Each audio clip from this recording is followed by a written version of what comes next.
अब यहाँ पे हमने माइक्रोसॉफ्ट वर्ड ऑन कर लिया है और इसी में हम कॉलम सीखेंगे और इसमें हम विभिन्न प्रकार के कॉलम बनाना सीखेंगे।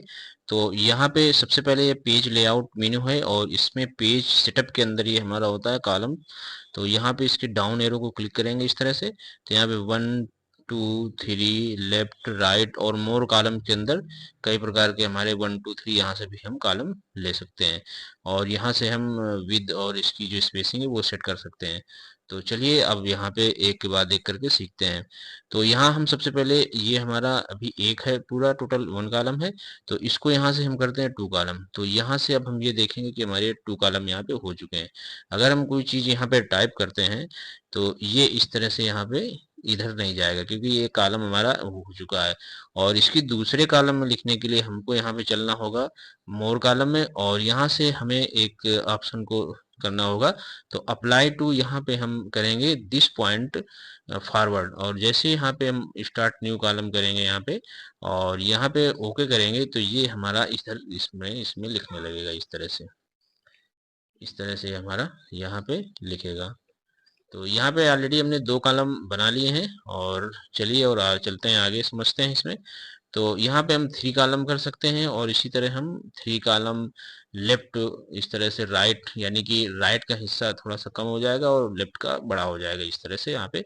और यहाँ पे तो यहाँ पे अब हम इन 2 कॉलमों के बीच में लाइन डालेंगे। तो लाइन डालने के लिए हमें कॉलम्स के डाउन एरो क्लिक करना होगा और यहाँ से मोर कॉलम्स को क्लिक करेंगे और इसके बाद यहाँ पे हमारे सामने ये हमारा जो चेक मार्क बटन है यहाँ पे लाइन बिटवीन करना होगा और जैसे यहाँ पे ओके करेंगे तो यहाँ पे एक लाइन यहाँ पे इस तरह से पड़ जाएगी। अब जैसे हम यहाँ पे मैटर टाइप करते जाएंगे ये लाइन हमारी ऑटोमेटिक यहाँ पे बढ़ती जाएगी इस तरह से। जितना भी मैटर टाइप करेंगे ये लाइन हमारी बढ़ती जाएगी। तो चलिए अब इसको हम यहाँ से चलते हैं कॉलम पे और इसको करते हैं 1 कॉलम। तो इस तरह से हमारा 1 कॉलम हो जाएगा। और अब हम यहाँ पे इसमें आगे और कॉलम की सेटिंग समझते हैं। हम यहाँ चलेंगे कॉलम्स पे और यहाँ मोर कॉलम पे चलेंगे और यहाँ से हम 3 कॉलम ले लेते हैं, यहाँ से इसको भी समझ लेते हैं।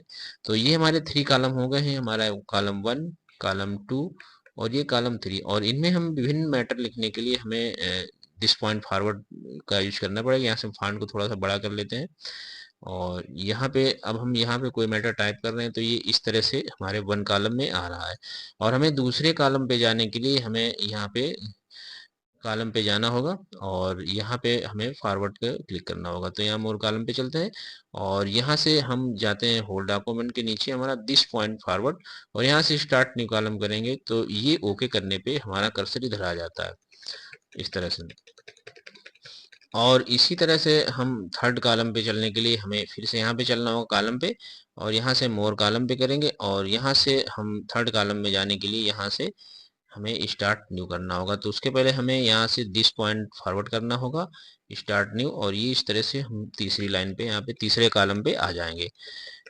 तो इस तरह से हम step by step column create कर सकते हैं और इनमें डेटा टाइप कर सकते हैं और इनके बीच में हम लाइन भी डालते हैं। यहाँ पे मोर कॉलम करेंगे और यहाँ से हम लाइन बिटवीन करेंगे और जैसे यहाँ पे ओके करेंगे यहाँ पे तो ये लाइन इस तरह से हमारी पड़ जाएगी। अब जैसे इसमें हम डाटा टाइप करते हैं तो ये लाइनें हमारी ऑटोमेटिकली यहाँ पे बढ़ती जाएंगी ये इस तरह से। तो इस तरह से हम माइक्रोसॉफ्ट वर्ड में कॉलम की सेटिंग करके अलग अलग कॉलम में यहाँ पे डेटा को टाइप कर सकते हैं, यानी मैटर अपना टाइप कर सकते हैं। तो फ्रेंड ये था कॉलम की सेटिंग और इसको हटाने के लिए हमको यहाँ से 1 कॉलम कर देना होगा तो ये सारी इसकी जो है सेटिंग यहाँ पे हट जाती है, यानी हम 1 कॉलम पे आ जाते हैं। तो इस तरह से हम माइक्रोसॉफ्ट वर्ड में कॉलम की सेटिंग कर सकते हैं। तो आई होप कि आपने ये चीज़ समझ लिया, इसकी प्रैक्टिस आप जरूर कर लें। तो वीडियो यूजफुल लगे तो चैनल को सब्सक्राइब जरूर करें। तो हम मिलते हैं माइक्रोसॉफ्ट वर्ड से रिलेटेड नॉलेजफुल वीडियो लेके। Thanks for watching.